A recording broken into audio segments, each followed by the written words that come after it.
अजकल तुसीं सारे सोशल मीडिया उत्ते अफगानिस्तान बारे खबरां वेख सुण रहे हो। ਐਤਵਾਰ ਨੂੰ ਤਾਲਿਬਾਨ ਨੇ ਕਾਬੁਲ ਸ਼ਹਿਰ ਨੂੰ ਘੇਰਾ ਪਾ ਕੇ ਅਫਗਾਨਿਸਤਾਨ ਸਰਕਾਰ ਨੂੰ ਸੱਤਾ ਤਬਦੀਲ ਕਰਨ ਉੱਤੇ ਮਜਬੂਰ ਕਰ ਦਿੱਤਾ ਅਤੇ ਇਸ ਸੰਬੰਧੀ ਹੁਣ ਗੱਲਬਾਤ ਸਰਕਾਰ ਦੇ ਨਾਲ ਜਾਰੀ ਹੈ। ਅਮਰੀਕਾ ਆਪਣੇ ਆਖਰੀ ਫੌਜੀਆਂ ਅਤੇ ਨਾਗਰਿਕਾਂ ਨੂੰ ਉੱਥੋਂ ਕੱਢਣ ਦੀਆਂ ਕੋਸ਼ਿਸ਼ਾਂ ਕਰ ਰਿਹਾ ਹੈ, ਜਦਕਿ ਅਫਗਾਨਿਸਤਾਨ ਦਾ ਸਦਰ ਅਸ਼ਰਫ ਗਨੀ ਆਪ ਦੇਸ਼ ਛੱਡ ਕੇ ਭੱਜ ਚੁੱਕਿਆ ਹੈ।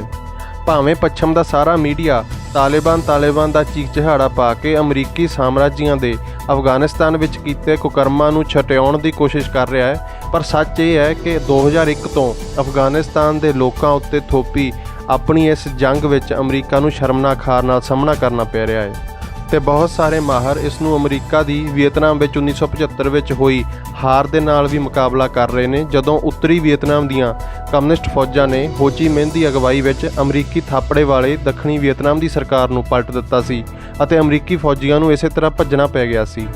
ਪਿਛਲੇ 2 ਹਫ਼ਤਿਆਂ ਦੇ ਵਿੱਚ ਤੇਜ਼ੀ ਨਾਲ ਵਧਦੇ ਹੋਏ ਤਾਲਿਬਾਨ ਦੇ ਸਾਹਮਣੇ ਅਮਰੀਕੀ ਥਾਪੜੇ ਵਾਲੀ ਅਫਗਾਨ ਫੌਜ ਅਤੇ ਸਰਕਾਰ ਦਾ ਇਸ ਤਰ੍ਹਾਂ ਤਾਸ਼ ਦੇ ਪੱਤਿਆਂ ਵਾਂਗੂ ਖਿੰਡ ਜਾਣਾ ਇਨ ਸਰਕਾਰ ਦੇ ਅੰਦਰੂਨੀ ਖੋਖਲੇਪਣ ਅਤੇ ਲੋਕਾਂ ਵਿੱਚ ਸਰਕਾਰ ਪ੍ਰਤੀ ਬੇਇਤਬਾਰੀ ਨੂੰ ਦਰਸਾਉਂਦਾ ਹੈ। ਇਸ ਹਾਰ ਨੇ ਅਮਰੀਕਾ ਦੀ ਫੌਜੀ ਤਾਕਤ ਦੇ ਨਿਘਾਰ ਨੂੰ ਸਾਰੀ ਦੁਨੀਆ ਦੇ ਸਾਹਮਣੇ ਨਸ਼ਰ ਕਰ ਦਿੱਤਾ ਹੈ। ਅੱਜ ਦੀ ਇਸ ਵੀਡੀਓ ਵਿੱਚ ਅਸੀਂ ਤਾਲਿਬਾਨ ਬਾਰੇ, ਅਮਰੀਕਾ ਦੀ ਹੋਈ ਇਸ ਹਾਰ ਬਾਰੇ ਅਤੇ ਇਸ ਖਿੱਤੇ ਵਿੱਚ ਬਣ ਰਹੇ ਨਵੇਂ ਸਮੀਕਰਨਾਂ ਦੇ ਬਾਰੇ ਹੀ ਗੱਲ ਕਰਾਂਗੇ। ਦੁਨੀਆ ਭਰ ਵਿੱਚ ਸਿਆਸੀ ਤੌਰ ਉੱਤੇ ਤਾਲਿਬਾਨ ਸ਼ਬਦ 1990ਵਿਆਂ ਦੇ ਵਿੱਚ ਚਰਚਾ ਵਿੱਚ ਆਇਆ। ਅਸਲ ਵਿੱਚ ਇਹ ਅਫਗਾਨਿਸਤਾਨ ਅਤੇ ਪਾਕਿਸਤਾਨ ਦੇ ਮਦਰਸਿਆਂ ਤੋਂ ਉੱਭਰੀ ਇੱਕ ਮੂਲਵਾਦੀ ਜਥੇਬੰਦੀ ਸੀ, ਜਿਹੜੀ ਉਸ ਵੇਲੇ ਚੱਲ ਰਹੀ ਘਰੇਲੂ ਜੰਗ ਵਿੱਚ ਆਪਣਾ ਜ਼ੋਰ ਅਜਮਾ ਰਹੀ ਸੀ। ਸਿਆਸੀ ਤੌਰ ਉੱਤੇ ਤਾਲਿਬਾਨ ਨੂੰ ਪਹਿਲੀ ਅਹਿਮ ਜਿੱਤ 1994 ਦੇ ਵਿੱਚ ਮਿਲੀ, ਜਦੋਂ ਉਹਨਾਂ ਨੇ ਕੰਦਾਰ ਸ਼ਹਿਰ ਉੱਤੇ ਕਬਜ਼ਾ ਕਰਕੇ ਆਪਣਾ ਸ਼ਾਸਨ ਚਲਾਇਆ ਅਤੇ ਇਸੇ ਵਕਤ ਪੂਰੀ ਦੁਨੀਆ ਦਾ ਧਿਆਨ ਉਸ ਵੱਲ ਗਿਆ। ਪਰ ਅਫਗਾਨਿਸਤਾਨ ਵਿੱਚ ਮੁਜਾਹਿਦੀਨਾਂ ਅਤੇ ਤਾਲਿਬਾਨ ਦੇ ਉਭਾਰ ਨੂੰ ਸਮਝਣ ਲਈ ਸਾਨੂੰ ਅਫਗਾਨਿਸਤਾਨ ਦੇ ਇਤਿਹਾਸ 'ਚ ਥੋੜ੍ਹਾ ਪਿੱਛੇ ਜਾਣਾ ਪਵੇਗਾ। ਅਫਗਾਨਿਸਤਾਨ ਵਿੱਚ 1970ਵਿਆਂ ਵਿੱਚ ਬਾਦਸ਼ਾਹਤ ਦੇ ਆਖਰੀ ਸਾਲਾਂ ਦੌਰਾਨ ਅਤੇ 1973 ਵਿੱਚ ਰਾਜਾਸ਼ਾਹੀ ਦੇ ਪਲਟੇ ਮਗਰੋਂ ਬਣੀ ਦਾਊਦ ਖਾਨ ਦੀ ਸਰਕਾਰ ਵੇਲੇ ਅਫਗਾਨਿਸਤਾਨ ਸੋਵੀਅਤ ਯੂਨੀਅਨ ਦੇ ਵੱਧ ਤੋਂ ਵੱਧ ਨੇੜੇ ਹੁੰਦਾ ਗਿਆ। ਇੱਧਰ ਸੋਵੀਅਤ ਯੂਨੀਅਨ ਅੰਦਰ ਵੀ ਸਟਾਲਿਨ ਦੀ ਮੌਤ ਤੋਂ ਬਾਅਦ ਸਰਮਾਏਦਾਰੀ ਮੁੜ ਬਹਾਲੀ ਹੋ ਚੁੱਕੀ ਸੀ। ਭਾਵੇਂ ਨਾਮ ਨੂੰ ਸੋਵੀਅਤ ਯੂਨੀਅਨ ਸਮਾਜਵਾਦੀ ਸੀ, ਪਰ ਅਸਲ ਵਿੱਚ ਇਹ ਸਾਮਰਾਜੀ ਤਾਕਤ ਬਣ ਚੁੱਕਿਆ ਸੀ। ਇਸ ਲਈ ਅਫਗਾਨਿਸਤਾਨ ਨਾਲ ਨੇੜਲੇ ਸੰਬੰਧ ਬਣਾਉਣ ਪਿੱਛੇ ਸੋਵੀਅਤ ਯੂਨੀਅਨ ਦੇ ਆਪਣੇ ਸਾਮਰਾਜੀ ਹਿੱਤ ਵੀ ਸਨ।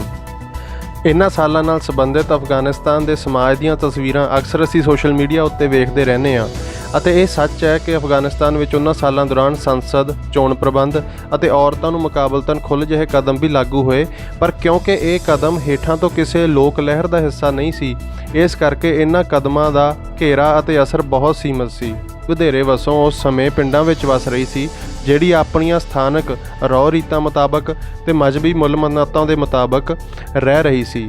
ਇਹਨਾਂ ਪੇਂਡੂ ਇਲਾਕਿਆਂ ਉੱਤੇ ਜੰਗੀ ਸਰਦਾਰਾਂ ਅਤੇ ਜਗੀਰੂ ਮਾਲਕਾਂ ਦਾ ਕਬਜ਼ਾ ਸੀ, ਜਿਹੜੇ ਆਮ ਲੋਕਾਂ ਨੂੰ ਨਪੀੜ ਕੇ ਰੱਖਦੇ ਸਨ। ਇਹੀ ਆਮ ਲੁਕਾਈ ਅੱਗੇ ਵੱਖ-ਵੱਖ ਕੌਮਾਂ ਜਿਵੇਂ ਪਠਾਨ, ਤਾਜਿਕ, ਹਜ਼ਾਰਾ, ਉਜ਼ਬੇਕ, ਬਲੋਚ ਅਤੇ ਹੋਰ ਕੌਮਾਂ ਦੇ ਵਿੱਚ ਵੰਡੀ ਹੋਈ ਸੀ। ਤਾਂ ਲਾਜ਼ਮੀ ਸੀ ਕਿ ਅਜਿਹੇ ਪਛੜੇ ਹੋਏ ਮੁਲਕ ਦੇ ਅੰਦਰ ਅਤੇ ਅਜਿਹੇ ਵੰਨ-ਸੁਵੰਨੇ ਮੁਲਕ ਦੇ ਅੰਦਰ ਕਿਸੇ ਵੀ ਸਰਕਾਰ ਨੂੰ ਨੀਤੀ ਬਣਾਉਣ ਵੇਲੇ ਬਹੁਤ ਹੀ ਸੂਖਮ ਸਮਝਦਾਰੀ ਦੀ ਲੋੜ ਸੀ। ਪਰ ਪਹਿਲਾਂ ਦਾਊਦ ਖਾਨ ਦੀ ਹਕੂਮਤ ਵੇਲੇ ਕੀਤੇ ਗਏ ਕੁਝ ਸੁਧਾਰ ਅਤੇ ਮਗਰੋਂ 1978 ਵਿੱਚ ਪਲਟੇ ਤੋਂ ਬਾਅਦ ਬਣੀ PDPA ਦੀ ਹਕੂਮਤ ਵੇਲੇ ਜ਼ਰਈ ਸੁਧਾਰਾਂ ਜਿਹੇ ਕਦਮਾਂ ਨੂੰ ਹੇਠਾਂ ਤੋਂ ਲੋਕ ਲਹਿਰਾਂ ਦੀ ਹਮਾਇਤ ਨਹੀਂ ਸੀ। ਇਸ ਕਰਕੇ ਇਹ ਪੇਂਡੂ ਆਬਾਦੀ ਦੇ ਵੱਡੇ ਹਿੱਸੇ ਉੱਤੇ ਕੋਈ ਬਹੁਤਾ ਅਸਰ ਨਹੀਂ ਪਾ ਸਕੇ।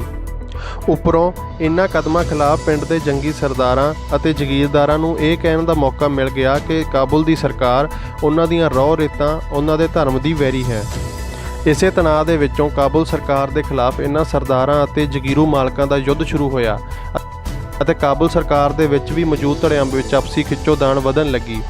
ਜਦੋਂ ਸੋਵੀਅਤ ਯੂਨੀਅਨ ਨੂੰ ਇਹ ਅਹਿਸਾਸ ਹੋਇਆ ਕਿ ਇੱਕ ਧੜਾ ਉਸ ਤੋਂ ਦੂਰ ਹਟ ਕੇ ਅਮਰੀਕਾ ਵੱਲ ਹੋਣ ਦੀ ਕੋਸ਼ਿਸ਼ ਕਰ ਰਿਹਾ ਹੈ, ਤਾਂ ਉਸਨੇ ਅਫਗਾਨਿਸਤਾਨ ਉੱਤੇ ਚੜ੍ਹਾਈ ਕਰ ਦਿੱਤੀ ਅਤੇ ਇਸ ਤਰ੍ਹਾਂ ਸੋਵੀਅਤ ਅਫਗਾਨ ਦੀ 9 ਵਰ੍ਹੇ ਲੰਬੀ ਜੰਗ ਦੀ ਸ਼ੁਰੂਆਤ ਹੋਈ।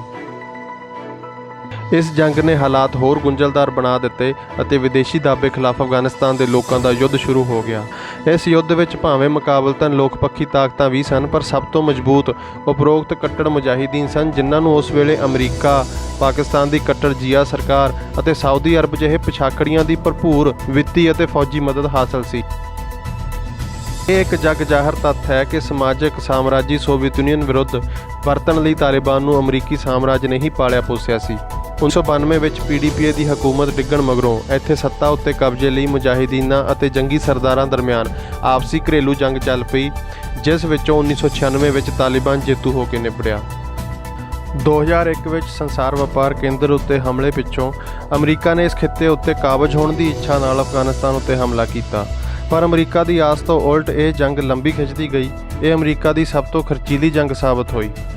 ਉੱਪਰੋਂ ਚੀਨ ਦੇ ਵੱਡੀ ਆਰਥਿਕ ਤਾਕਤ ਵਜੋਂ ਉੱਭਰਨ ਦੇ ਨਾਲ ਅਤੇ ਦੱਖਣੀ ਚੀਨ ਸਾਗਰ ਵਿੱਚ ਵੱਧ ਰਹੀ ਚੀਨ ਦੀ ਚੁਣੌਤੀ ਉੱਤੇ ਆਪ ਦਾ ਧਿਆਨ ਕੇਂਦਰਿਤ ਕਰਨ ਲਈ ਵੀ ਅਮਰੀਕਾ ਅਫਗਾਨਿਸਤਾਨ ਤੋਂ ਬਾਹਰ ਨਿਕਲਣ ਦੀਆਂ ਵਿਉਂਤਾਂ ਓਬਾਮਾ ਸਰਕਾਰ ਵੇਲੇ ਤੋਂ ਹੀ ਬਣਾ ਰਿਹਾ ਸੀ। ਭਾਵੇਂ ਇਹ ਵਿਉਂਤਾਂ ਲੰਬੇ ਸਮੇਂ ਤੋਂ ਚੱਲ ਰਹੀਆਂ ਸੀ, ਪਰ ਇਹਨਾਂ ਉੱਤੇ ਮੋਹਰ ਪਿਛਲੇ ਸਾਲ ਦੋਹਾ ਵਿੱਚ ਅਮਰੀਕਾ ਅਤੇ ਤਾਲਿਬਾਨ ਦੇ ਨੁਮਾਇੰਦਿਆਂ ਦਰਮਿਆਨ ਹੋਏ ਸਮਝੌਤੇ ਦੇ ਨਾਲ ਲੱਗੀ। ਸੋ ਪਿਛਲੇ 20 ਸਾਲਾਂ ਵਿੱਚ ਅਫਗਾਨਿਸਤਾਨ ਨੂੰ ਤਬਾਹ ਤੇ ਬਰਬਾਦ ਕਰਨ ਦੇ ਵਿੱਚ ਅਮਰੀਕਾ ਦਾ ਇੱਕ ਵੱਡਾ ਹੱਥ ਰਿਹਾ ਹੈ। ਜੰਗ ਦੇ ਰਾਹੀਂ ਲੱਖਾਂ ਬੇਕਸੂਰਾਂ ਦਾ ਕਤਲ, ਪੂਰੇ ਦੇ ਪੂਰੇ ਅਰਥਚਾਰੇ ਅਤੇ ਸਮਾਜ ਨੂੰ ਤਹਿਸ-ਨਹਿਸ ਕਰਨਾ, ਨਸ਼ਿਆਂ ਰਾਹੀਂ ਅਫਗਾਨਿਸਤਾਨ ਦੀ ਜਵਾਨੀ ਨੂੰ ਬਰਬਾਦ ਕਰਨਾ ਅਤੇ ਹੁਣ ਜਿਹੜੀ ਮੌਜੂਦਾ ਹਾਹਾਕਾਰ ਹੈ, ਇਸ ਸਭ ਦੀ ਜ਼ਿੰਮੇਵਾਰੀ ਤੋਂ ਅਮਰੀਕੀ ਸਾਮਰਾਜੀ ਬਚ ਨਹੀਂ ਸਕਦੇ। ਪਿਛਲੇ 20 ਸਾਲਾਂ ਵਿੱਚ ਅਮਰੀਕਾ ਦੇ ਕਰਕੇ ਹੁਣ ਤੱਕ 2 ਤੋਂ 2.5 ਲੱਖ ਆਮ ਅਫਗਾਨੀ ਨਾਗਰਿਕ ਮਾਰੇ ਜਾ ਚੁੱਕੇ ਨੇ ਅਤੇ ਪੂਰਾ ਆਲ ਜੰਜਾਲ ਦਾ ਢਾਂਚਾ ਢਹਿ-ਢੇਰੀ ਹੋ ਚੁੱਕਿਆ ਹੈ। ਇੱਕ ਪਾਸੇ 70% ਤੋਂ ਵਧੇਰੇ ਆਬਾਦੀ $1 ਰੋਜ਼ਾਨਾ ਤੋਂ ਵੀ ਘੱਟ ਉੱਤੇ ਗੁਜ਼ਾਰਾ ਕਰਦੀ ਹੈ ਤੇ ਦੂਜੇ ਪਾਸੇ ਅਮਰੀਕਾ ਉੱਤੇ ਨਿਰਭਰ ਅਫਗਾਨ ਸਰਕਾਰ ਤੇ ਇਹਦੀ ਅਫਸਰਸ਼ਾਹੀ, ਇਹਦੇ ਨਾਲ ਜੁੜੀਆਂ ਗੈਰ ਸਰਕਾਰੀ ਜਥੇਬੰਦੀਆਂ ਫੌਜੀ ਠੇਕਿਆਂ ਦੇ ਰਾਹੀਂ ਅਤੇ ਵਿਦੇਸ਼ਾਂ ਵਿੱਚੋਂ ਮਿਲਣ ਵਾਲੀ ਰਾਹਤ ਨੂੰ ਹੜੱਪ ਕੇ ਬੇਹੱਦ ਅਮੀਰ ਹੋ ਚੁੱਕੀਆਂ ਨੇ। ਇਸੇ ਕਰਕੇ ਪੇਂਡੂ ਖੇਤਰਾਂ ਵਿੱਚ ਵਸਣ ਵਾਲੀ ਵਧੇਰੇ ਕਿਰਤੀ ਵਸੋਂ ਅੰਦਰ ਕਾਬੁਲ ਅਤੇ ਵੱਡੇ ਸ਼ਹਿਰਾਂ ਦੀ ਇਸ ਪਿੱਠੂ ਭ੍ਰਸ਼ਟ ਸਰਕਾਰ ਲਈ ਅੰਤਾਂ ਦਾ ਗੁੱਸਾ ਅਤੇ ਨਫ਼ਰਤ ਹੈ ਅਤੇ ਇਹੀ ਕਾਰਨ ਹੈ ਕਿ ਇਹ ਵਸੋਂ ਤਾਲਿਬਾਨ ਲਈ ਵੀ ਨਵੀਂ ਭਰਤੀ ਦਾ ਵੱਡਾ ਜ਼ਰੀਆ ਬਣਦੀ ਹੈ। ਹੁਣ ਅਗਲਾ ਵੱਡਾ ਸਵਾਲ ਇਹੀ ਬਣਦਾ ਹੈ ਕਿ ਤਾਲਿਬਾਨ ਦੇ ਸਰਕਾਰ ਉੱਤੇ ਕਾਬਜ਼ ਹੋਣ ਨਾਲ ਅਫਗਾਨਿਸਤਾਨ ਦਾ ਭਵਿੱਖ ਕੀ ਹੋਵੇਗਾ। ਤਾਲਿਬਾਨ ਦੇ ਇਸ ਕਬਜ਼ੇ ਦੇ ਨਾਲ ਨਾ ਸਿਰਫ ਅਫਗਾਨਿਸਤਾਨ ਸਗੋਂ ਪੂਰੇ ਖੇਤਰ ਦੇ ਵਿੱਚ ਨਵੇਂ ਸਮੀਕਰਨ ਬਣਦੇ ਨਜ਼ਰ ਆ ਰਹੇ ਨੇ। ਇਸ ਪੂਰੇ ਖੇਤਰ ਵਿੱਚੋਂ ਅਮਰੀਕਾ ਦੇ ਬਾਹਰ ਹੋਣ ਦੇ ਨਾਲ ਹੁਣ ਇੱਥੇ ਰੂਸ, ਚੀਨ ਦੀ ਅਗਵਾਈ ਵਿੱਚ ਇੱਕ ਨਵਾਂ ਪ੍ਰਭਾਵੀ ਗੱਠਜੋੜ ਬਣਦਾ ਨਜ਼ਰ ਆ ਰਿਹਾ ਹੈ। 28 ਜੁਲਾਈ ਨੂੰ ਚੀਨ ਦੇ ਸ਼ਹਿਰ ਤਿਆਂਜਨ ਵਿੱਚ ਚੀਨ ਦੇ ਅਧਿਕਾਰੀਆਂ ਅਤੇ ਤਾਲਿਬਾਨ ਦੇ ਇੱਕ ਵਫਦ ਵਿੱਚ ਹੋਈ ਮੀਟਿੰਗ ਨੇ ਇਸ ਨਵੇਂ ਸਮਝੌਤੇ ਵੱਲ ਇਸ਼ਾਰਾ ਕੀਤਾ ਅਤੇ ਨਾਲ ਹੀ ਤਾਲਿਬਾਨ ਨੇ ਚੀਨ ਦੀ ਚਿੰਤਾ ਨੂੰ ਇਹ ਕਹਿ ਕੇ ਦੂਰ ਕਰ ਦਿੱਤਾ ਕਿ ਅਫਗਾਨਿਸਤਾਨ ਦੀ ਜ਼ਮੀਨ ਦੀ ਵਰਤੋਂ ਪੱਛਮੀ ਚੀਨ ਦੇ ਜਿਨਜਿਆਂਗ ਵਿੱਚ ਸਰਗਰਮ ਇਸਲਾਮੀ ਜਥੇਬੰਦੀਆਂ ਦੀ ਮਦਦ ਲਈ ਨਹੀਂ ਵਰਤਣ ਦਿੱਤੀ ਜਾਵੇਗੀ। ਚੀਨ ਦੇ ਵਾਸਤੇ ਅਫਗਾਨਿਸਤਾਨ ਦਾ ਇਲਾਕਾ ਉਸ ਦੀ ਇੱਕ ਪੱਟੀ ਇੱਕ ਸੜਕ ਯੋਜਨਾ ਲਈ ਵੀ ਬਹੁਤ ਅਹਿਮ ਹੈ। ਸੋ ਆਉਣ ਵਾਲੇ ਦਿਨਾਂ ਵਿੱਚ ਹੋ ਸਕਦਾ ਹੈ ਕਿ ਤਾਲਿਬਾਨ ਸਰਕਾਰ ਚੀਨ ਦੀ ਅਗਵਾਈ ਵਾਲੇ ਆਰਥਿਕ ਗੁੱਟ ਸ਼ੰਘਾਈ ਸਹਿਕਾਰ ਜਥੇਬੰਦੀ ਵਿੱਚ ਵੀ ਸ਼ਾਮਲ ਹੋ ਸਕਦੀ ਹੈ। ਦੂਜੇ ਪਾਸੇ ਉੱਤਰੀ ਅਫਗਾਨਿਸਤਾਨ ਦੀ ਹੱਦ ਉਹਨਾਂ ਮੁਲਕਾਂ ਦੇ ਨਾਲ ਵੀ ਲੱਗਦੀ ਹੈ ਜਿਹੜੇ ਸਾਬਕਾ ਸੋਵੀਅਤ ਯੂਨੀਅਨ ਦਾ ਹਿੱਸਾ ਸਨ। ਇਸ ਕਰਕੇ ਰੂਸ ਵੀ ਤਾਲਿਬਾਨ ਦੇ ਨਾਲ ਗੱਲਬਾਤ ਰੱਖਣੀ ਚਾਹੁੰਦਾ ਹੈ ਤਾਂ ਜੋ ਇਹਨਾਂ ਮੁਲਕਾਂ ਦੇ ਵਿੱਚ ਕੋਈ ਗੜਬੜ ਨਾ ਫੈਲੇ। ਹੁਣ ਤੱਕ ਅਫਗਾਨਿਸਤਾਨ ਦੇ ਗਵਾਂਢੀ ਈਰਾਨ ਅਤੇ ਪਾਕਿਸਤਾਨ ਦੀ ਗੱਲ ਹੈ ਤਾਂ ਈਰਾਨ ਭਾਵੇਂ ਸ਼ੀਆ ਮੁਸਲਮਾਨ ਵਸੋਂ ਵਾਲਾ ਮੁਲਕ ਹੈ, ਪਰ ਅਫਗਾਨਿਸਤਾਨ ਵਿੱਚ ਅਮਰੀਕਾ ਦੇ ਇਸ ਨਿਕਾਲੇ ਨੂੰ ਈਰਾਨ ਹਾਂ ਪੱਖੀ ਨਜ਼ਰੀਏ ਦੇ ਨਾਲ ਵੇਖ ਰਿਹਾ ਹੈ। ਅਤੇ ਦੂਸਰਾ ਕਾਰਨ ਪੱਛਮੀ ਅਫਗਾਨਿਸਤਾਨ ਦੀ ਹੱਦ ਰਾਹੀਂ ਈਰਾਨ ਦਾ ਵੱਡਾ ਵਪਾਰ ਵੀ ਹੁੰਦਾ ਹੈ। ਜਿੱਥੋਂ ਤੱਕ ਪਾਕਿਸਤਾਨ ਸਰਕਾਰ ਦਾ ਸਵਾਲ ਹੈ ਤਾਂ ਪਾਕਿਸਤਾਨ ਦੀ ਸੱਤਾ ਇਸ ਗੱਲੋਂ ਤਾਂ ਖੁਸ਼ ਹੈ ਕਿ ਅਮਰੀਕਾ ਦੇ ਨਿਕਲਣ ਦੇ ਨਾਲ ਅਮਰੀਕਾ ਦੇ ਵੱਡੇ ਭਾਈਵਾਲ ਭਾਰਤ ਲਈ ਵੀ ਅਫਗਾਨਿਸਤਾਨ ਦਾ ਦਰ ਬੰਦ ਹੋਣ ਦੀ ਸੰਭਾਵਨਾ ਵੱਧ ਗਈ ਹੈ, ਪਰ ਨਾਲ ਹੀ ਉਸ ਦੀ ਚਿੰਤਾ ਇਹ ਵੀ ਹੈ ਕਿ ਕਿਤੇ ਤਾਲਿਬਾਨ ਦੀ ਜਿੱਤ ਦੇ ਨਾਲ ਪਾਕਿਸਤਾਨੀ ਸੱਤਾ ਖਿਲਾਫ ਲੜ ਰਹੀ ਤਹਿਰੀਕ-ਏ-ਤਾਲਿਬਾਨ ਪਾਕਿਸਤਾਨ ਜਥੇਬੰਦੀ ਹੋਰ ਤਕੜੀ ਨਾ ਹੋ ਜਾਵੇ, ਜਿਹਦੇ ਅਫਗਾਨ ਤਾਲਿਬਾਨ ਦੇ ਨਾਲ ਵੀ ਪਹਿਲਾਂ ਸਬੰਧ ਰਹੇ ਹਨ। ਤੱਕ ਭਾਰਤ ਦੀ ਗੱਲ ਹੈ ਤਾਂ ਭਾਰਤ ਦੇ ਵਿਦੇਸ਼ੀ ਮਾਮਲਿਆਂ ਬਾਰੇ ਮੰਤਰੀ ਜੈ ਸ਼ੰਕਰ ਨੇ ਭਾਵੇਂ ਕਿਹਾ ਕਿ ਅਫਗਾਨਿਸਤਾਨ ਵਿੱਚ ਅਮਰੀਕਾ ਦੀ ਨੀਤੀ ਨਾਲੋਂ ਭਾਰਤ ਦੀ ਨੀਤੀ ਵੱਖਰੀ ਹੈ, ਪਰ ਦੋਹਾ ਵਿੱਚ ਰੂਸ, ਚੀਨ, ਪਾਕਿਸਤਾਨ ਅਤੇ ਅਮਰੀਕਾ ਨੇ ਅਫਗਾਨਿਸਤਾਨ ਦੇ ਭਵਿੱਖ ਨੂੰ ਲੈ ਕੇ ਜਿਹੜੀ ਗੱਲਬਾਤ ਕੀਤੀ ਉਸ ਵਿੱਚੋਂ ਭਾਰਤ ਨੂੰ ਬਾਹਰ ਰੱਖਿਆ ਜਾਣਾ ਤਾਂ ਇਹੀ ਦਰਸਾਉਂਦਾ ਹੈ ਕਿ ਇਹ ਸਾਰੀਆਂ ਵੱਡੀਆਂ ਤਾਕਤਾਂ ਭਾਰਤ ਨੂੰ ਅਫਗਾਨਿਸਤਾਨ ਵਿੱਚ ਕਿਸੇ ਅਹਿਮ ਖਿਡਾਰੀ ਵਜੋਂ ਨਹੀਂ ਦੇਖਦੀਆਂ। ਇਸ ਦੀ ਤਸਦੀਕ ਰੂਸ ਦੇ ਅਫਗਾਨ ਮਾਮਲਿਆਂ ਬਾਰੇ ਦੂਤ ਜ਼ਮੀਰ ਕਾਬੁਲੋਵ ਨੇ ਵੀ ਕੁਝ ਸਮਾਂ ਪਹਿਲਾਂ ਕੀਤੀ ਸੀ, ਜਦੋਂ ਉਸਨੇ ਇਹ ਕਿਹਾ ਸੀ ਕਿ ਭਾਰਤ ਦਾ ਤਾਲਿਬਾਨ ਉੱਤੇ ਕੋਈ ਪ੍ਰਭਾਵ ਨਹੀਂ। ਜਿੱਥੋਂ ਤੱਕ ਅਫਗਾਨਿਸਤਾਨ ਦਾ ਆਪਣਾ ਮਾਮਲਾ ਹੈ ਤਾਂ ਇਹ ਬਿਨਾਂ ਸ਼ੱਕ ਅਫਗਾਨਿਸਤਾਨ ਵਿੱਚੋਂ ਅਮਰੀਕੀ ਸਾਮਰਾਜ ਦੀ ਇਹ ਹਾਰ ਇੱਕ ਹਾਂ ਪੱਖੀ ਵਰਤਾਰਾ ਹੈ, ਜਿਸ ਨੇ ਇਸੇ ਗੱਲ ਨੂੰ ਦੁਬਾਰਾ ਸਿੱਧ ਕੀਤਾ ਹੈ ਕਿ ਅੱਜ ਦੀ ਤਰੀਕ ਵਿੱਚ ਕੋਈ ਵੀ ਸਾਮਰਾਜੀ ਮੁਲਕ ਕਿਸੇ ਦੂਸਰੇ ਮੁਲਕ ਨੂੰ ਬਹੁਤਾ ਸਮਾਂ ਗੁਲਾਮ ਬਣਾ ਕੇ ਨਹੀਂ ਰੱਖ ਸਕਦਾ। ਪਰ ਇਸੇ ਪਲਟੇ ਦਾ ਦੁਖਾਂਤਕ ਪੱਖ ਇਹ ਹੈ ਕਿ ਅਮਰੀਕਾ ਦਾ ਨਿਕਾਲਾ ਕਿਸੇ ਲੋਕ ਪੱਖੀ ਤਾਕਤ ਦੇ ਹੱਥੋਂ ਨਹੀਂ ਹੋਇਆ, ਸਗੋਂ ਧਾਰਮਿਕ ਮੂਲਵਾਦੀ ਤਾਕਤ ਦੇ ਹੱਥੋਂ ਹੋਇਆ ਹੈ। ਹੁਣ ਅਫਗਾਨਿਸਤਾਨ ਦੀ ਸੱਤਾ ਉੱਤੇ ਕਾਬਜ਼ ਹੋਏ ਤਾਲਿਬਾਨ ਦੇ ਸਾਹਮਣੇ ਅਨੇਕਾਂ ਚੁਣੌਤੀਆਂ ਨੇ, ਜਿਨ੍ਹਾਂ ਵਿੱਚੋਂ ਪਹਿਲੀ ਵੱਡੀ ਚੁਣੌਤੀ ਤਾਂ ਇਹੀ ਹੈ ਕਿ ਇਹ ਨਵੀਂ ਸਰਕਾਰ 3.5 ਲੱਖ ਤੋਂ ਵਧੇਰੇ ਸ਼ਰਨਾਰਥੀਆਂ ਦਾ ਮੁੜ ਵਸੇਬਾ ਕਿਸ ਤਰ੍ਹਾਂ ਕਰੇਗੀ। ਦੂਜਾ ਵੱਡਾ ਮਸਲਾ ਅਫਗਾਨਿਸਤਾਨ ਦੇ ਅੰਦਰ ਵਸ ਰਹੀਆਂ ਵੱਖ-ਵੱਖ ਕੌਮਾਂ ਅਤੇ ਉਹਨਾਂ ਦੀਆਂ ਆਪਣੀਆਂ ਫੌਜਾਂ ਦੇ ਦਰਮਿਆਨ ਅਮਨ ਦਾ ਹੈ। ਤੀਸਰਾ ਵੱਡਾ ਮਸਲਾ ਤਾਲਿਬਾਨ ਦੇ ਲਈ ਇਹ ਹੈ ਕਿ ਕਿਰਤੀ ਲੋਕਾਂ ਦੀ ਹਾਲਤ ਬਿਹਤਰ ਕਰਨ ਵਾਲੀਆਂ ਨੀਤੀਆਂ ਨੂੰ ਲਾਗੂ ਕਿਵੇਂ ਕਰੇਗੀ। ਹੁਣ ਇਹ ਤਿੰਨੇ ਵੱਡੇ ਮਸਲੇ ਤਾਲਿਬਾਨ ਦੀ ਨਵੀਂ ਹਕੂਮਤ ਲਈ ਨਵੀਂ ਸਿਰਦਰਦੀ ਨੇ, ਜਿਨ੍ਹਾਂ ਦਾ ਫਿਲਹਾਲ ਇਸ ਜਥੇਬੰਦੀ ਕੋਲ ਕੋਈ ਹੱਲ ਮੌਜੂਦ ਨਹੀਂ। ਭਾਵੇਂ ਅਮਰੀਕੀ ਸਾਮਰਾਜ ਦਾ ਹਾਰ ਚੱਲਿਆ ਹੈ, ਪਰ ਅਫਗਾਨਿਸਤਾਨ ਦੇ ਕਿਰਤੀ ਲੋਕਾਂ ਦੀ ਲੜਾਈ ਅਜੇ ਖਤਮ ਨਹੀਂ ਹੋਈ। ਆਪਣੇ ਨਵੇਂ ਹਾਕਮਾਂ ਦੇ ਖਿਲਾਫ ਆਪਣੀ ਮੁਕੰਮਲ ਮੁਕਤੀ ਵਾਸਤੇ ਉਹਨਾਂ ਦੀ ਜੱਦੋ-ਜਹਿਦ ਅਜੇ ਖਤਮ ਨਹੀਂ ਹੋਈ।